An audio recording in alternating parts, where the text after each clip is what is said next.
Welcome to today's Awesome Marriage Podcast. My special guest is Kristen Hatton. Kristen is a counselor, a writer, a speaker. She hosts the Redemptive Parenting Podcast. Kristen is married and has 3 adult children and 1 son-in-law. She's written 3 books for teen, and her new book is Parenting Ahead, Preparing for the Teen Years. It's a great interview on parenting. Let's go to the show right now. Well, welcome to the Awesome Marriage Podcast. Kristen Hatton, thank you so much for joining us today. Appreciate you, and just thanks for saying yes to being on the podcast. Yes, I'm excited to be here talking to you, Dr. Kim, so thank you for having me. You bet. So let's jump right into what are some of the biggest fears that parents have for the teen years, especially today?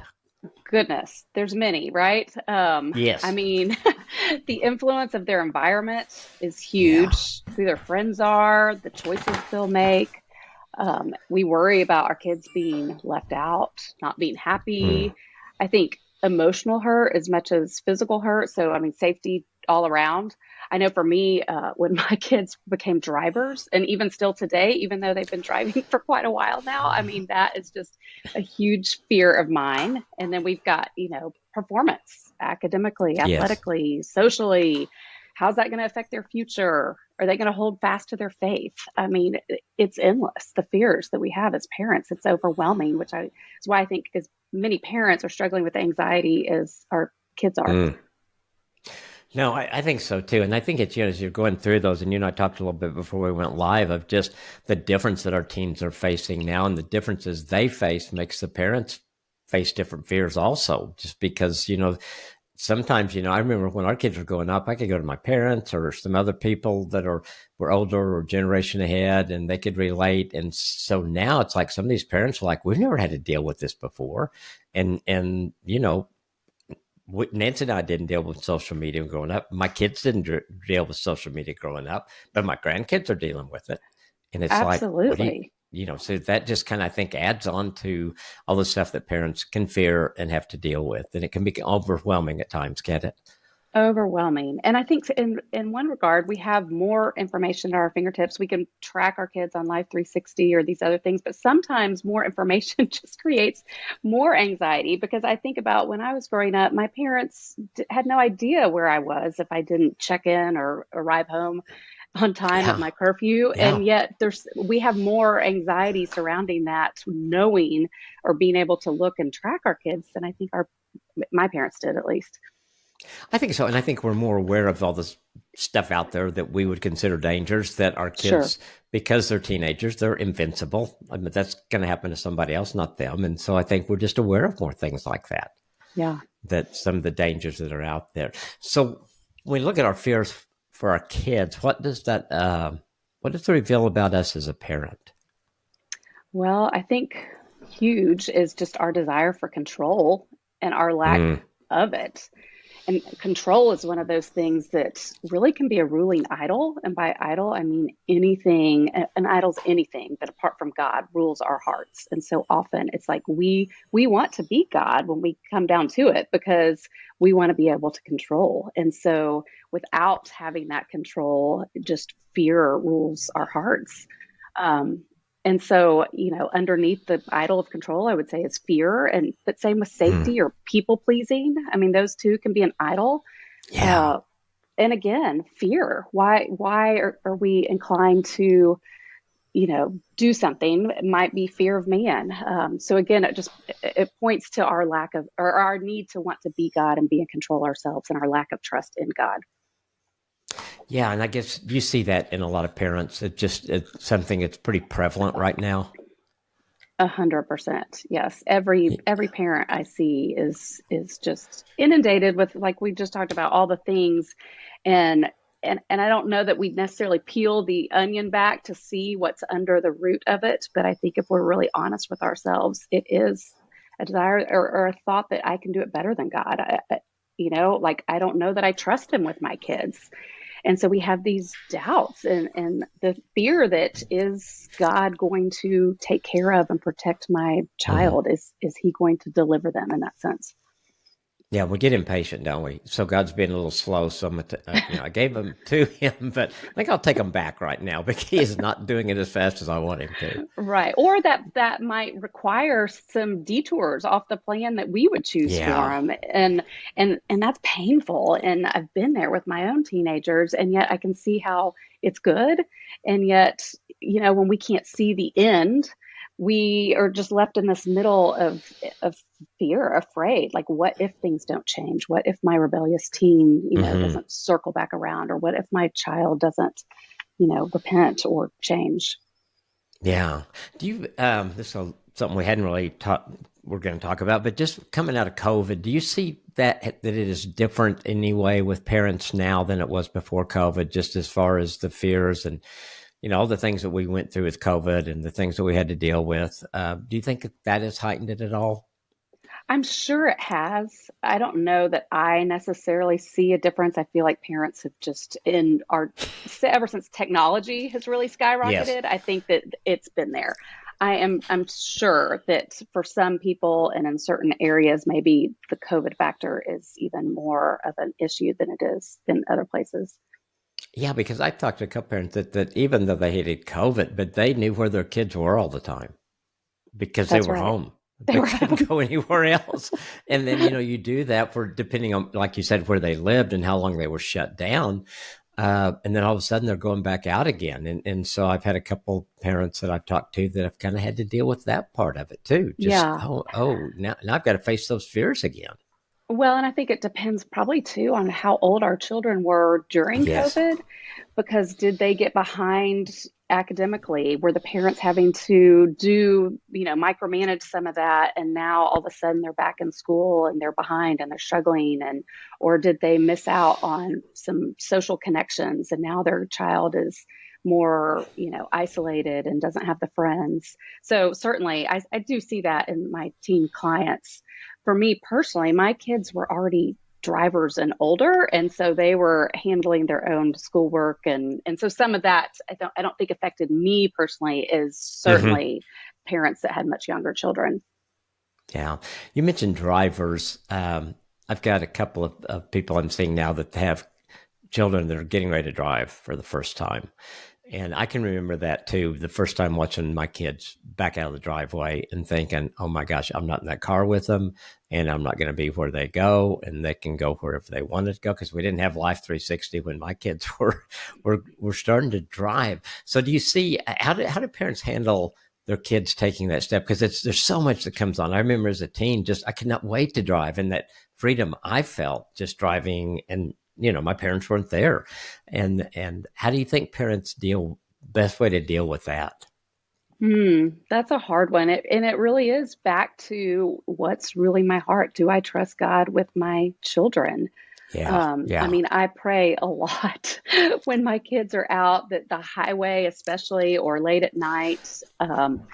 So it's really, and my parenting book is really much more dealing with the parent's heart than, I mean, it's dealing with our children's hearts, certainly. But we have to deal with our own hearts first. And so I Mm, have to go before the Lord and be like, I am terrified right now. I don't know that my son is a very good driver. Is he aware? yeah. Lord, please protect him. Please help me to rest while until he gets arrived safely home. I think so. I think prayer and just trusting God because I think for me, that was probably, if I hadn't felt it before when they began driving, I knew didn't have any control. There's just nothing. You did everything you can. You teach them how to drive. Give them driver's ed. You do all those kind of things, but that's them. And so I think we have to depend on God in those times because we can Yeah, let our minds go crazy with all the things that they right. could run into like that. So how do we recognize the idols that come up for in our parenting, and how do we overcome those? What are some of the idols? Let's talk about that. Yeah. So, I mean, some of the idols, that I mentioned, control, fear, people pleasing. I think a good litmus test, well, there's a couple actually. Paul Tripp, one of my favorite authors, he gives Mm, a great analogy to help identify idols, and he talks about it with an open hand or a clenched fist. And so, mm, if we consider whatever it is in the palm of our hand, And, are we able to hold it loosely? Or are we just clenching on for dear life? We have to have this. We have to, we can't be okay unless we have whatever, an idol, maybe say it's a material possession. So like with that example, if I have to have this and I'm angry and doing everything I can to get it, or maybe with our kids, it's popularity or status or certain GPA. And so it's just our control becomes obvious because we just cannot open our hands and let it go. But along with that is evaluating our emotions. Why am I so angry? Why am I so Mm-hmm. irritable? Why, that can be very telling of is something controlling me? Why am I having this reaction? Also, to evaluate, if something's become an idol, what occupies our thoughts, our time, our habits? Where is our money spent? What do we talk about? So all those kind of things can help us self-evaluate. Am I being ruled by this? And Lord, if I am, please help me to open up my palms and release it to you and to trust you with it. Yeah, and I think sometimes we don't even realize that something's an idol until maybe somebody mentions it, or we hear a sermon, or we maybe just God reveals it to us, and that there's so many of those things, like you mentioned, with our money, or thoughts, and all those kind of things that can be idols. And I think just it's so easy for us to put those ahead of God, and to just put more value in that, because I guess we feel more control. Yeah, yeah.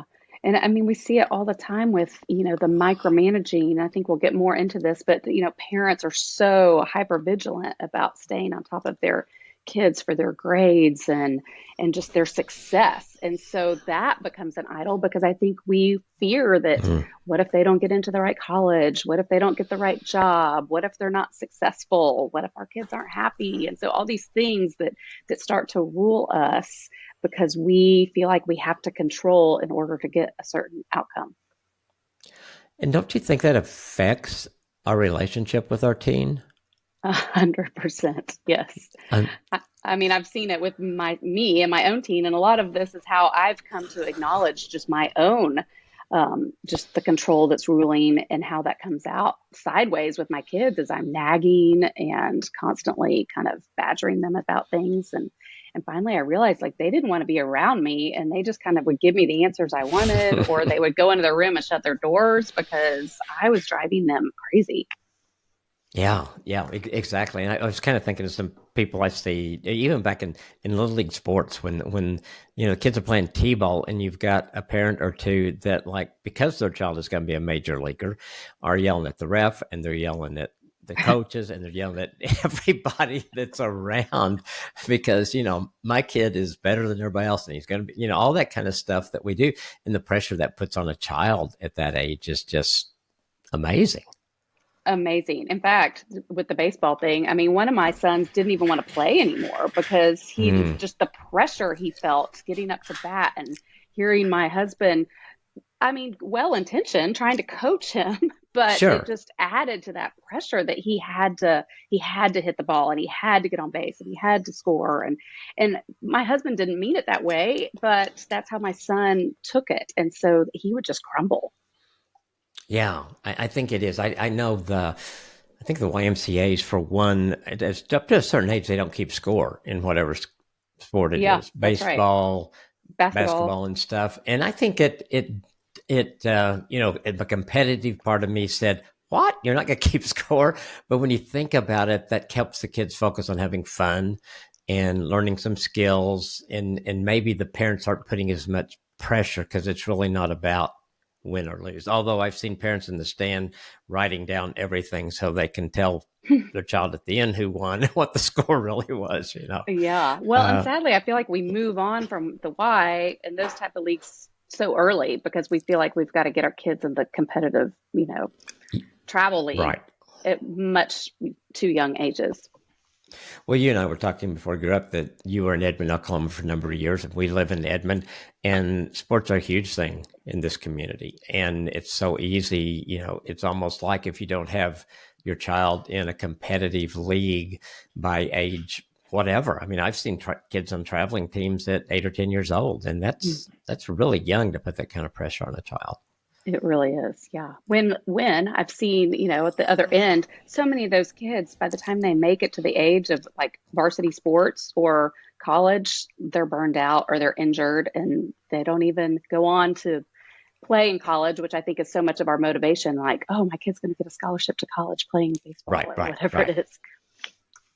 Yeah, I think we have to help, as parents, we've got to learn to help our kids balance things, because I think it can be all in. You're playing a sport year round, year after year. I can see how somebody burns out in it. Yeah. That's hard. That's really hard. So let's go and kind of, fear can lead us to be reactive. Explain the idea of proactive versus reactive parenting.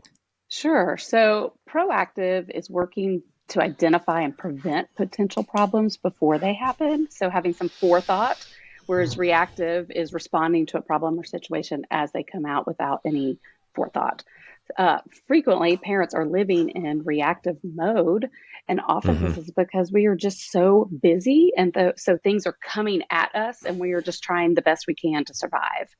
But also, fear can be a reason. And so sometimes I think we want to put our head in the sand, or put our kids in a little bubble and think that, we're going to protect them and we don't maybe have to talk about pornography or some of these different things. And then we're, caught by surprise when some of these issues come up earlier than we expected them, or even despite our best efforts to keep them out.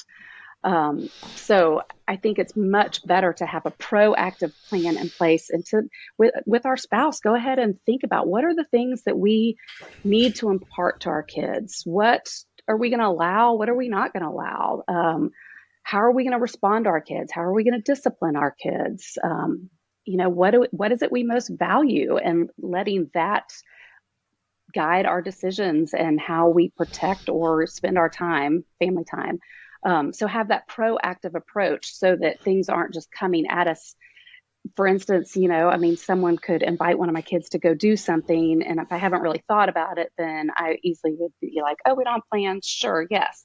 Well, if we're doing that all the time, then all of a sudden we've lost any kind of family time because we're just all Mm. going in our different directions because we've said yes so often, and not with any, it seemed fine, but it was just a reaction to the invitation instead of being thoughtful of like, no, you know what, I want to protect this time for our family, or we've set this time aside for this, or these are conversations that we need to start talking about at an early as age as possible, and building upon it so that it doesn't sneak up on us and all of a sudden they're 13, 15, whatever, and they've already been exposed to things that we haven't been the one that's been laying the foundation and helping to shape Mm-hmm. their view on it.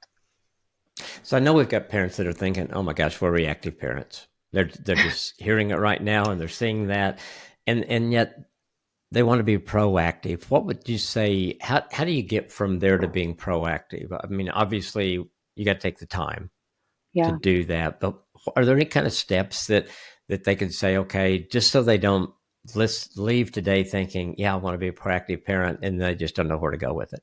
Yeah, sure. Well, I think it connects back to what we were talking about earlier with our idols. Like, so Mm. often, because we're busy or because we want to please other people, like, why are we making the decisions that we're making?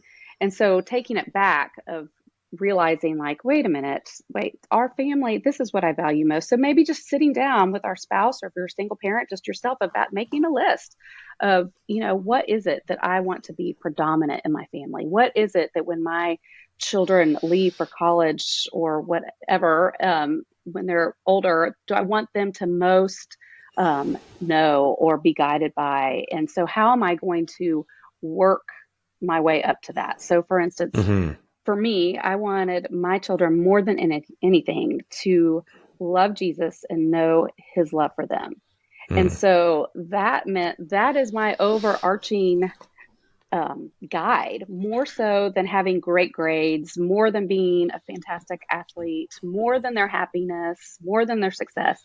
And not that any of those things are wrong, and I want all those things for my kid. But most of all, I want them to know and love Jesus. And so that means a Yeah. priority in our family was church and conversations around the dinner table, time together. I wanted my three children to spend sibling time together. And so then taking that down another step. Okay, so how am I going to get there?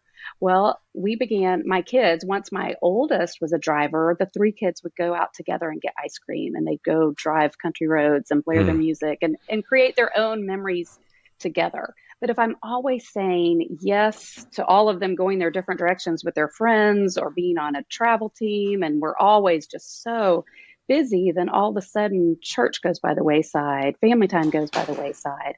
And so I think we really have to break down, like, starting with what is that we want most, and then how are we going to get there? And so what does this look like, kind of day by day, because day by Yeah. day matters. Not that, I mean, there is no perfect parent and we're never going to get it perfectly right. And so sometimes there's always room for, making a new decision or a different decision. But overall, I want to, this is what's guiding me. This is what our family is going to be about.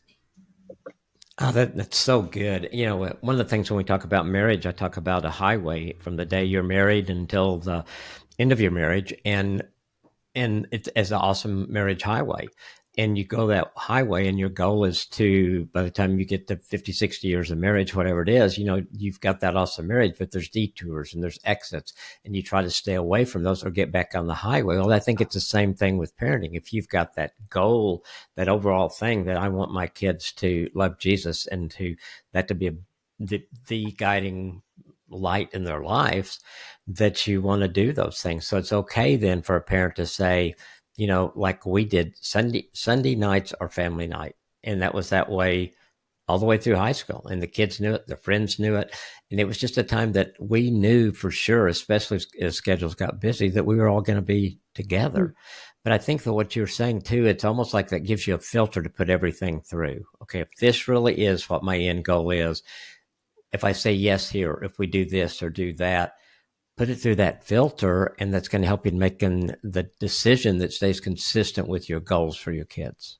Yes, I love that terminology, a filter. Let's filter it through this grid. This is what we want. So, yeah, I love that. Yeah, that's good. When we were growing up, our culture had Sundays were kind of sacred. You're You right. didn't really plan things, and so many, it shows my age, but so many stores were closed on Sunday. So many things didn't happen on Sunday.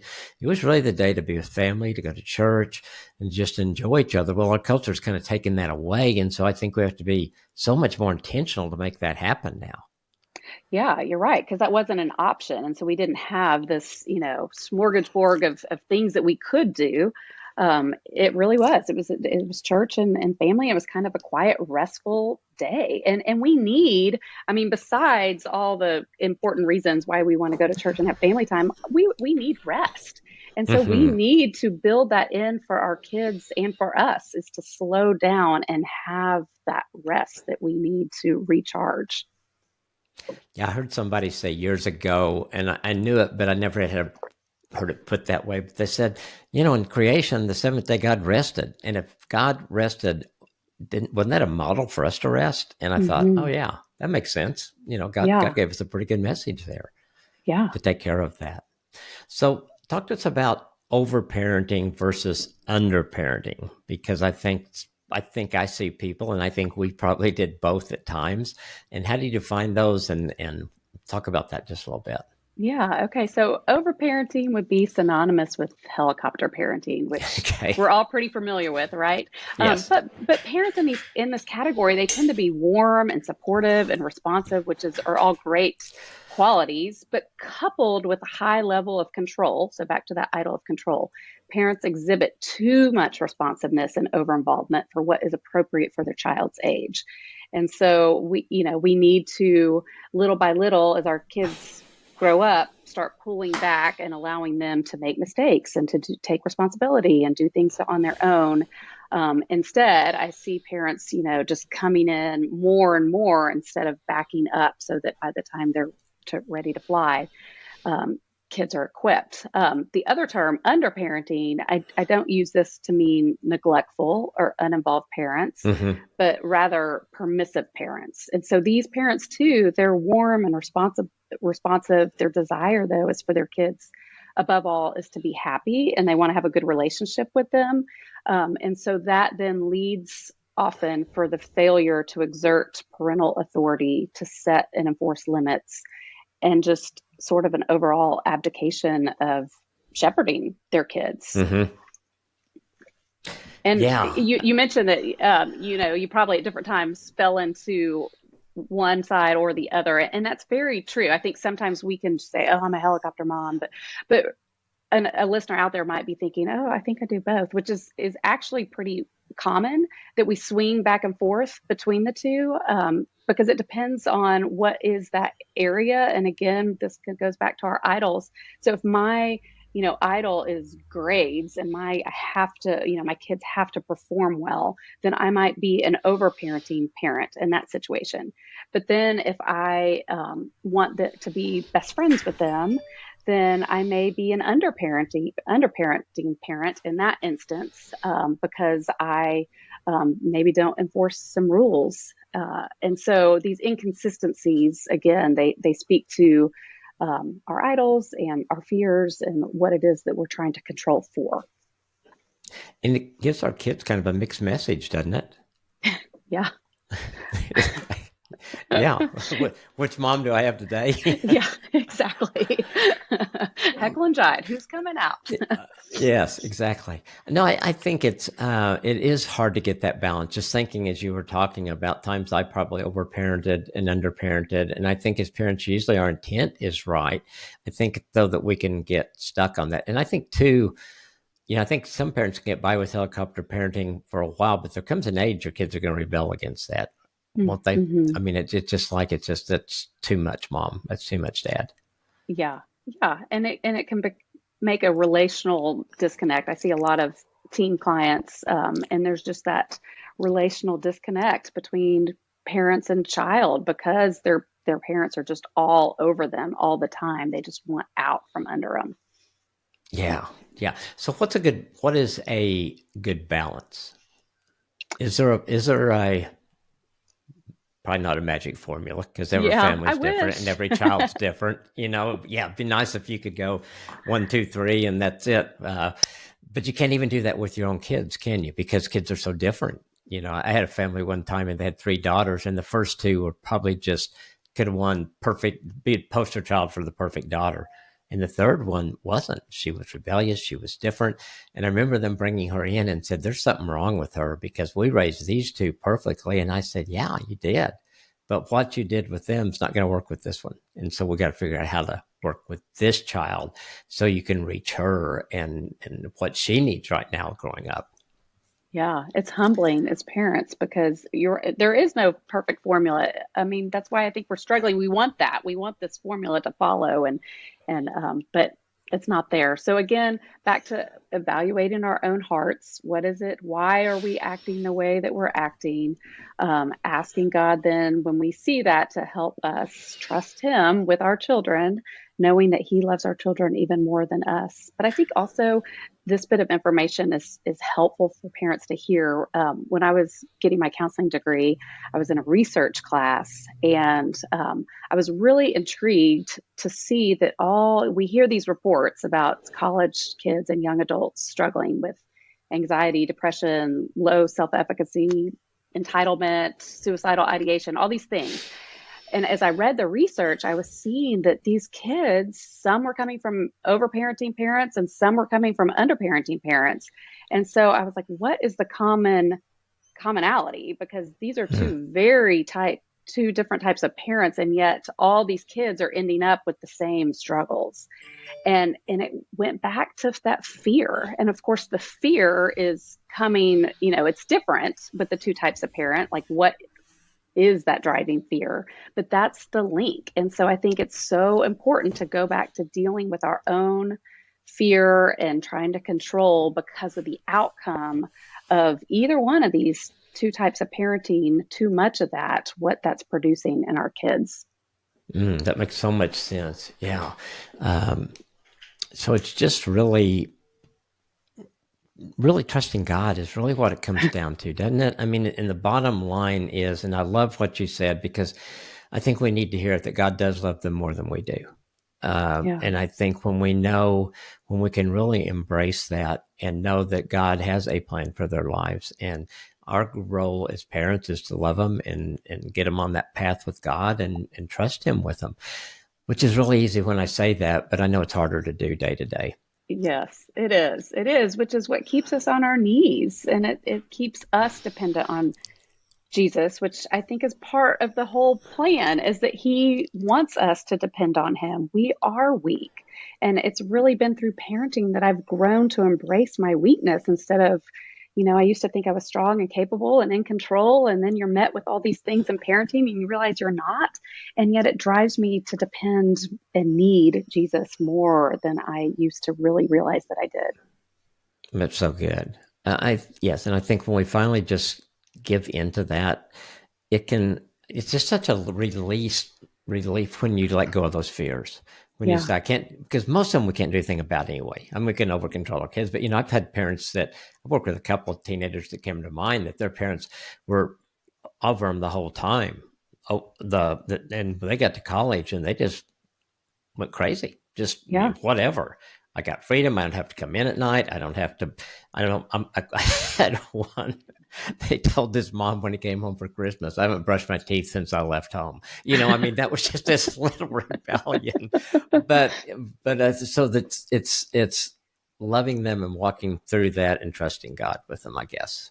Yeah. And we want ultimately a relationship with them. And so Yes. I mean, that would be another kind of overarching thing is if I want a relationship with them, how am I going to be a safe person for them to talk to? And even if I don't agree with them or what they're doing is upsetting, like I can't walk with them if they're hiding everything they're doing. And so I want to be approachable and for them to know that they are loved by me because so often what children experience from their parents is how they view God. And so I want them Mm-hmm. to know my Mm-hmm. unconditional love and acceptance and so that they see that that's how God is too. Mm-hmm. No, that's so good. Yeah, because we want them to. I don't know. I think sometimes as parents, it's hard to know when to begin to let go, I guess, and when to like. Because one of the goals we had was for our kids to be when they were adults to be friends with them, to have that Hmm. relationship, that they wanted to come home or they wanted to meet us for dinner or they wanted us to come visit, whatever that would be. I had a kid one time and he was a junior, brilliant kid, and I sat with him. He was trying to figure out his colleges he's going to go, and he was picking all these places that were so far away from Oklahoma. And I said, what about you? There's some really good schools in your area here in Oklahoma, Texas, different places around. And he goes, I'm getting as far away from them as I can. And he used that word them, not my Hmm. family, not my parents, them. He ended up going to some school in Maine, which I'm sure is a good school, but that wasn't his main reason for going there. And I didn't want my kids to feel that way. I wanted them Yeah. to, yeah, if they needed to go somewhere, that's where they want to go. That's great. But I didn't want me to be the reason that they wanted to go as far away as they could get. Right, right. We always want them to want to come home, even if they live far away, or to feel connected, even if we're not in proximity with each other. And So we have that so many starts good when ways they're to still at home. yes, it does. Yeah, and then there's so many ways to continue to connect, and I think that's so important too. So, how do you? I love one analogy Dave Ramsey has used, where he said as kids got to be teens, he gave them the analogy of a rope, and he said, if you earn your privilege, you get a little more rope, and if you kind of, go around the wrong path a little bit, I'm take some rope bath. But the goal was at the graduation dinner for them that they handed them an actual rope, and it said the rope's Mm, yours now, and I love that, and I think it's so hard sometimes with all the things we've talked about, fears and everything, for parents to take those steps of letting go and letting their children build trust. And I wanted our kids to, if they failed or fell, I wanted it to be while they were still at home. And if I never gave them any freedom, it wasn't going to happen that way. And so yeah, I think it's important to some, depending on the child, certainly, to figure out how do we let go, because one day most of them when they graduate from high school are going to walk out of the house, whether they're going to college or trade school or starting a career or a job, something like that. So how do you get over that hurdle? I know we go back to the fear with things we've talked about, but at some point you've just gotta do it, don't you? Yeah, you really do. And to really see that allowing them to fail, I was the same way. I wanted them to fail at home so we could walk alongside with them and help Yes. them. But if we're constantly, micromanaging, overparenting to protect them so they're not equipped to leave. And so I think Mm-mm. we just have to keep that in mind that, okay, this may be hard. And it is hard to watch our kids fail and to see them suffer and to see them hurt and to go through hard times. I hate it. I mean, it affects me, so much when my kids are struggling. And yet I have to remember that in God's providence that this is good. And if they are going to be ready to be out on their own, it's necessary. And so just even Mm-hmm. our self-talk about it, because it's so easy to, just be consumed by like, I have to make it all right for them and make an easy path for them. And yet we need to reorient our thinking about that actually is not what's best. Even though that's the easier path in the long run, it's actually not. Absolutely. And I think too, praying for our kids obviously is so important. And then I think Nancy and I kind of got, and it probably was not till they were teens because in some ways we didn't know what to do. And we'd be talking about, well, should let them go to this or do that or whatever.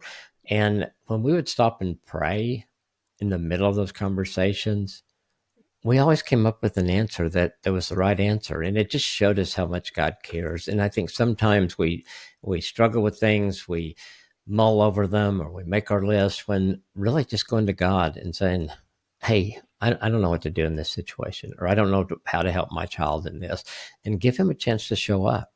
Yeah. And give our kids a chance to, make a decision and take ownership. Something I Yeah. was thinking about is when my daughter was a senior and she really wanted to go to this after prom party that we were against. But finally, my husband said, fine, do whatever you want. And I was like panicked. I was like, what? You're telling her to do whatever she wants? But the interesting thing is, she did go, but she was so just kind of on edge the whole time that she ended up coming home earlier than the curfew that we had stated for. And so we kind of realized, you know what? She's equipped. Like all this parenting, all this shaping, like she has the Holy Spirit within her. She has her own conviction. And here I was like, I cannot believe you're telling her to just do whatever she wants. But then to see the decision that she made on her own was so affirming to me just a couple months before she went off to college and was going to be on her own. That is such a great story because we have to, and maybe if you prayed about it and as a couple, and then your husband or your wife says yes, we're going to let them do it, to go ahead and let that happen, and just like you did, and what your husband said, you may not have totally backed him in that, but you didn't put your lay in the driveway to keep her from driving off. Right. Uh, but it gave you a chance to see the fruit of what you guys had done over the years with her. Yeah. And that's pretty special. Let's kind of wind up with a couple of questions. Okay, we've got parents of different ages here, but what about the parents that are just kind of starting out, or their kids are maybe in that first, just born to 4 or 5 years old? What kind of advice would you give them as to what do you want them to put in place now that's going to reap rewards for them later? What advice would you give them?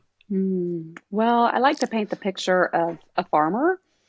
Hmm. And, if a farm or if you're a gardener, it takes time. We plant our crops or our whatever it is that we're growing, and we have to really tend to them. We have to water. We have to make sure there's not too much water, and we have to, keep the bugs out or the rodents out, whatever it is. And so we're constantly tending to doing little things day by day.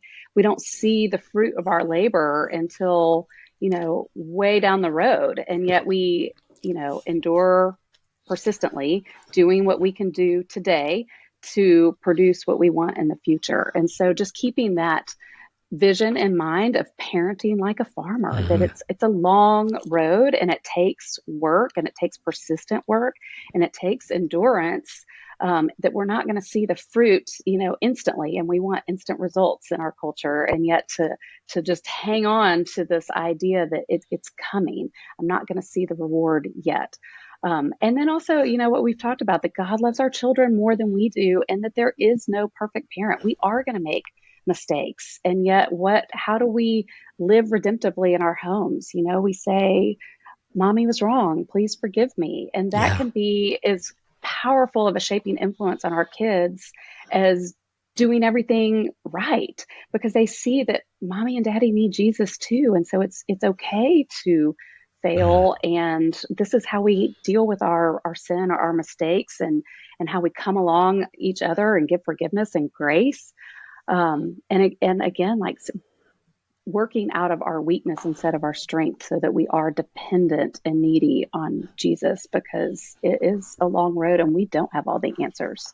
And there will be lots of twists and turns. So I think the more Yeah. we can know that is normal, instead of looking around, on social media and people around us and think, oh, everybody else is doing the perfect job and they have the perfect kids and they don't ever have anything hard. That's wrong. We all have long, hard roads with lots of twists and turns.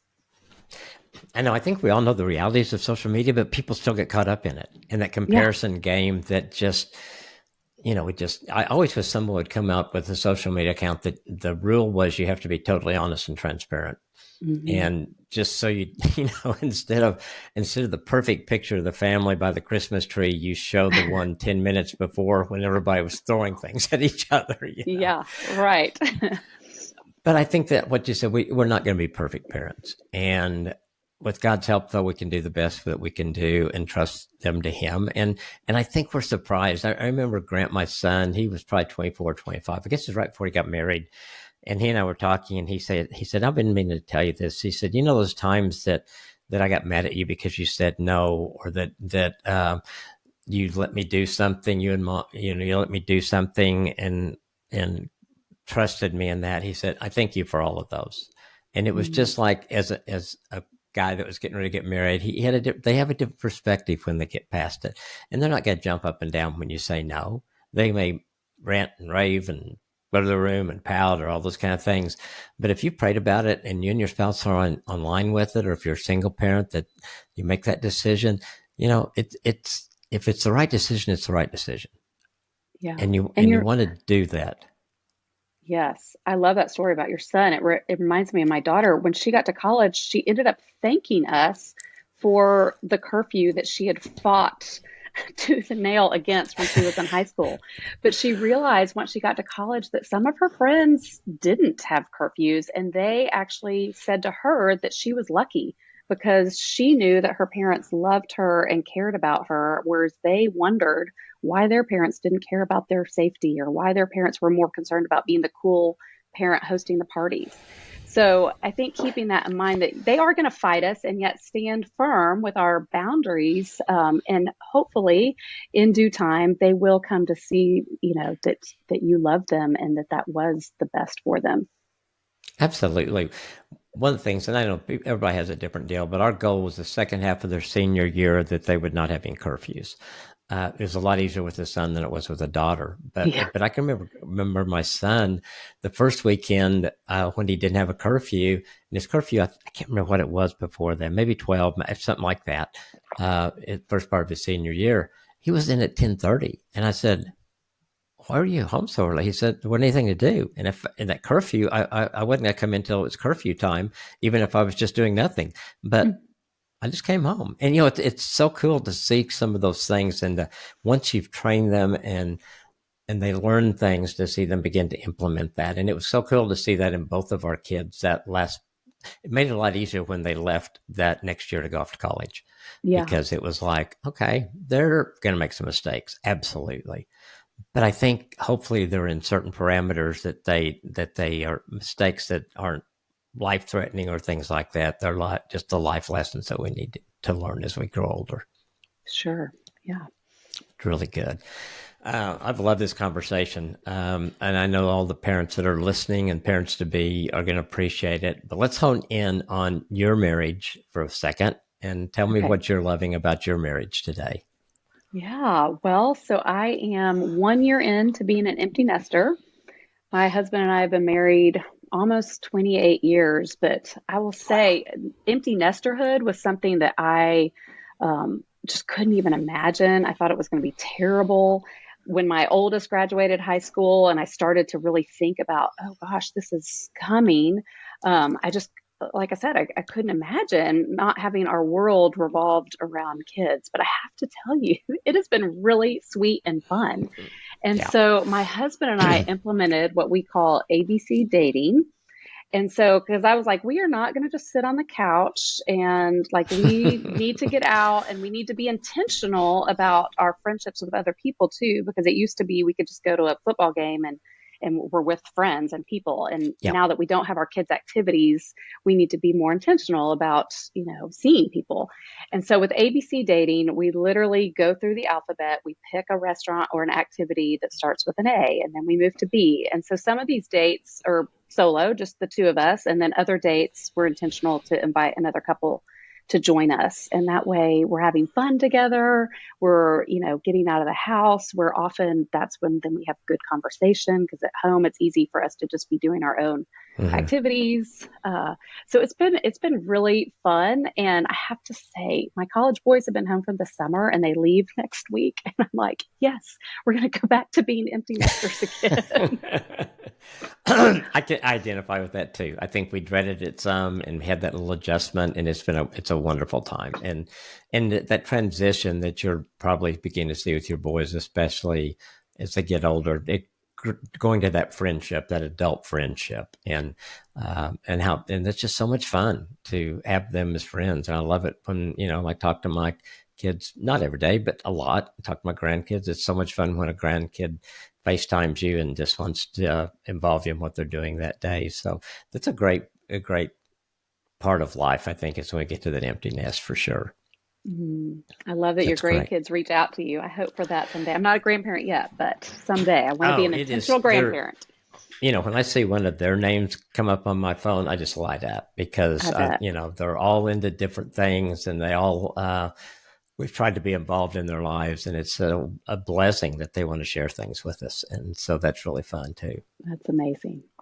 Well, Kristen, if people want to find you and find out more about you and follow you, what are the best places to do that? Yeah. So I have an Instagram account that's called Redemptive Parenting. And then my website is my name, KristenHatton.com. I have 4 books. One's a parenting book, 3 are for teenagers. They're all produced by New Growth Press, but available from New Growth Press or on Amazon. That's awesome. Yes, I encourage you to pick up the book, especially those who tuned in today, because we're talking about parenting. Get some more great insights from Kristen, and just to follow her on Instagram at Redemptive Parenting, and continue to pick up tips and things that will, because we're all in this together when we're parenting. It's not us against the people down the block. It's like together we can come up with some really good things to help our kids, and that's awesome. Thanks again for being here today. I appreciate you so much. Oh my goodness. Thank you. I loved our conversation. Thank you.